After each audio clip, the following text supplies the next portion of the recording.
Turn off and bypass water going to the ice maker. Place the ice maker level arm into off position.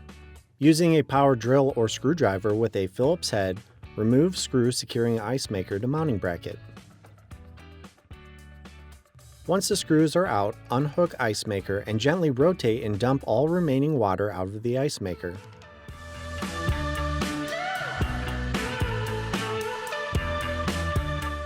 Remove cover, then disconnect wire harness. Then remove the old ice maker and install the new one. Connect wire harness and attach cover over connection. Hook new ice maker on and reinstall screws.